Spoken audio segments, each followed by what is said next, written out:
할렐루야. 오늘도 말씀을 깨닫는 지혜와 응답받는 기도의 은총이 우리에게 넘치게 될 줄로 믿습니다. 이 히브리서의 말씀은 유대교에서 개종한 기독교인들을 위해서 특별히 여러 고난과 환난 가운데에서 다시 유대교로 돌아가는 것이 좋겠다라고 이 망설이는 이들에게 보내진 편지라고 말씀을 드렸습니다. 그러다 보니까 이 유대교인들에게 맞는 내용으로 설명을 해야 하니까 구약의 이야기를 많이 담고 있었죠. 그래서 히브리서를 신약 속의 구약이라고 부르기도 합니다. 1장부터 3장까지는 선지자보다도 뛰어나시고 천사나 모세보다 뛰어나신 예수 그리스도에 대해 논증하고, 이 4장부터 7장까지는 이 대제사장이 되시는 예수 그리스도에 대해서 논증합니다. 그래서 우리는 지난 시간 사람이 세운 대제사장과 이 예수님의 그 제사장의 자리는 이 비교할 수 없음을 배웠습니다. 오늘은 이 유대인들이 최고로 여기던 이 제사장인 멜기세덱이 등장을 하고요. 이 멜기세덱과 이 예수님을 이야기합니다. 1절이 이렇게 시작합니다. 멜기세덱은 살렘 왕이요 높으신 하나님의 제사장이라 여러 왕을 쳐서 죽이고 돌아오는 아브라함을 만나 복을 빈자라. 이 멜기세덱은 창세기 14장에 등장을 해요. 이 아브라함이 살던 가나안 땅에 이 북부 지역과 남부 지역의 그 도시국가들이 서로 연합을 해서 이 전쟁을 벌이게 됩니다. 그때 북부의 연합군이 승전을 하면서 이 남쪽 땅에 살고 있었던, 특별히 이 소돔 땅에 살고 있었던 아브라함의 조카 롯을 포로로 잡아서 끌고 가죠. 이때 아브라함이 조카 롯을 구하기 위해서요, 자기의 집에서 훈련한 사병 318명을 데리고 적들을 물리치고 그 롯을 구해옵니다. 이렇게 아브라함이 돌아오는 길에 한 사람이 떡과 포도주를 마련해서 아브라함을 영접하는데, 그 사람이 바로 멜기세덱입니다. 멜기세덱은 이렇게 성경에 단 한 번 등장하고 사라집니다. 시편에서도 메시아를 예언하는 이름으로 한 번 등장하고 말아요. 이미지에 쌓인 인물을 오늘 히브리서에서 소개합니다. 멜기세덱은 살렘 왕이며 평화의 왕이라는 뜻이에요. 지극히 높으신 하나님의 제사장이다, 이렇게 증언합니다. 여러분, 어제 우리가 대제사장의 아론의 직분에 대해서 이제 살펴봤는데, 이 아브라함은요, 아론보다 500년 전 시대의 사람이에요. 하나님께서 정식으로 이스라엘 백성들에게 율법을 주시고 이 제사에 대한 이 규례를 세우시고 제사를 드리게 한 지 500년 전에 이미 멜기세덱은 왕이자 제사장으로서 그 사명을 감당했음을 이제 볼 수가 있죠. 아브라함이 모든 것의 10분의 1을 그에게 나누어 주었다라고 성경이 이야기해요. 여러분, 멜기세덱이 아브라함을 축복하니까 아브라함이 얻은 것의 10분의 1을 멜기세덱에게 주죠. 이게 성경에 처음 나오는 11주에 대한 이야기예요. 여러분, 하나님이요 찾아준 게 아니잖아요. 다른 사람이 멜기세덱이 지원군을 보내줘서 찾은 게 아니잖아요. 순전히 아브라함이 자기가 먹이고 키운 사병을 데리고 가서 뭐 한 거예요? 직접 싸워서 찾아온 거잖아요. 또 찾아온 재물도 어디서 약탈해 온 것도 아니에요. 그냥 빼앗긴 것을 다시 되찾아온 거예요. 그럼에도 불구하고 10분의 1을 멜기세덱에게 줄 수 있었던 것은요, 그 모든 과정이 하나님의 역사였고 하나님의 은혜였기 때문에 이 아브라함이 그렇게 행한 것이죠. 여러분, 사병들이 아무리 잘 훈련을 받았어도 군인과 비교할 수는 없죠.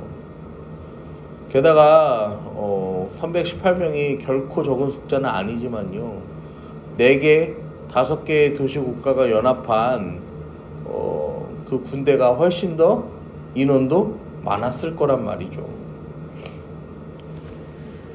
그런 상대와 싸워서 이기는 게 불가능하다라는 것, 현실적으로 불가능하다는 것을 아브라함은 모르지 않았어요. 멜기세덱이 손을 들어서 지극히 높으신 하나님이여 아브라함에게 복을 주소서 축복할 때 아브라함은 안 거예요. 이 모든 과정 가운데 하나님께서 역사하셨고 내가 하나님의 은혜를 입었구나. 당연히 하나님에게 영광 돌리는 것이 마땅하구나. 그래서 10분의 1을 드리는 거예요. 여러분, 마찬가지로요, 우리가 하나님께 드리는 모든 헌금은요, 하나님께서 베풀어 주신 은혜에 대한 고백입니다. 또 내가 가진 것은 모두 내 것이 아니라 하나님의 것이라는 믿음의 고백이죠. 또 멜기세덱이 어떤 존재인지 오늘 본문은 이렇게 증거합니다. 아버지도 없고 어머니도 없고 족보도 없고 시작한 날도 없고 생명의 끝도 없어 하나님의 아들과 닮아서 항상 제사장으로 있느니라. 아버지와 어머니가 없다라는 건요, 인간적인 출생의 방법으로 태어나지 않았다는 거예요. 족보가 없다라는 건요, 누구의 후손으로도 태어나지 않았다라는 거예요. 여러분, 이 모습이요 마치 예수님과 같죠. 왜냐면 예수님은 이 동정녀 마리아의 몸을 빌어서 거기서 나신 거예요. 성경에도 예수는 나셨다고 이야기해요. 다른 족보에서는요, 다른 사람은요 나았다라고 이야기를 해요. 시작한 날도 없고 생명의 끝도 없다는 거예요. 여러분, 인간은요 잘 살면 80년, 90년, 100년을 살다가 세상을 떠나죠. 여러분, 근데요 800년을 살고 8000년을 살아도요 그 끝이 있습니까, 없습니까? 끝이 있어요. 끝이 있어요.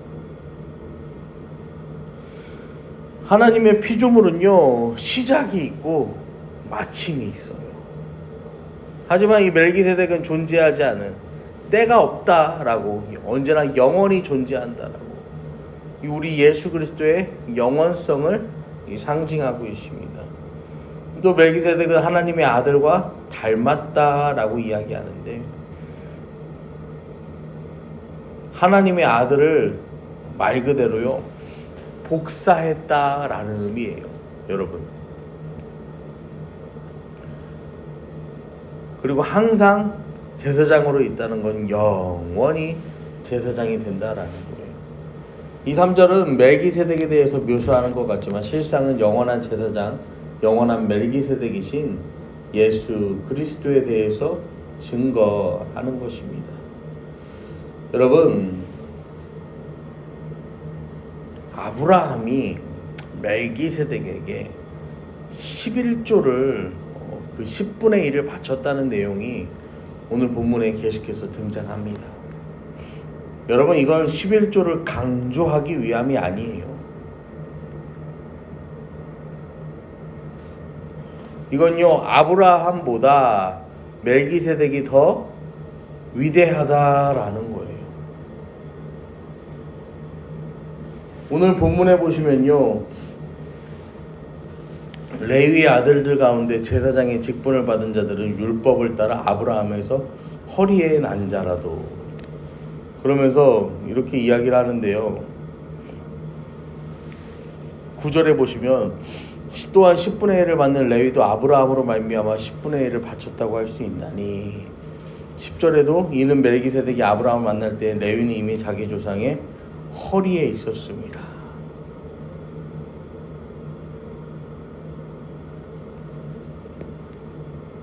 아브라함의 증손자가 되는 레위도 이 아브라함의 허리에 있었다.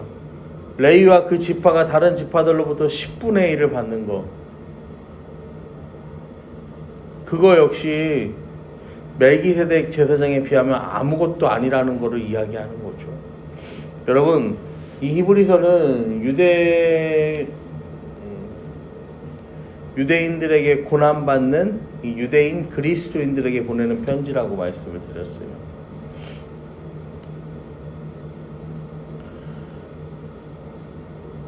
그 당시에 이 기독교는요, 참 하찮은 종교였죠. 그 기독교를 믿는 자들도 참 무시해도 되는 그런 하찮은 사람들로 이 사회적으로 인식되었습니다. 그때 히브리서의 기자는 모든 유대인의 출발점이 되는 아브라함이 믿음의 사람이고, 아론도 레위 지파도 훌륭하지만 멜기세덱에 비하면 아주 작다는 것을 말합니다. 그리고 그 멜기세덱이 바로 예수 그리스도, 그분과 비교했을 때 예수님께서 영원한 멜기세덱이 되심을 히브리서의 기자는 이야기합니다. 여러분, 히브리서를 시작할 때 어제도 말씀드렸지만요, 사람들은요 이 세상 속에서 살아갑니다.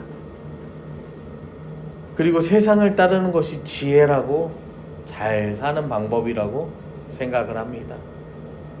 거기에 비하면 예수를 믿고 예수를 따르는 삶은 하찮은 것이라 생각을 하죠. 여러분, 예수님은요 이 모든 세속적인 가치관과 비교할 수 없을 정도로 크신 분이심을 믿으시기를 바랍니다.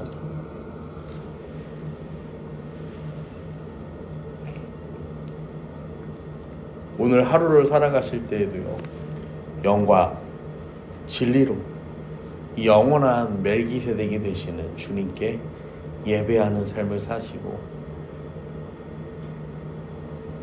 오늘도 세상에 빠져서 이 허우적거리는 삶이 아니라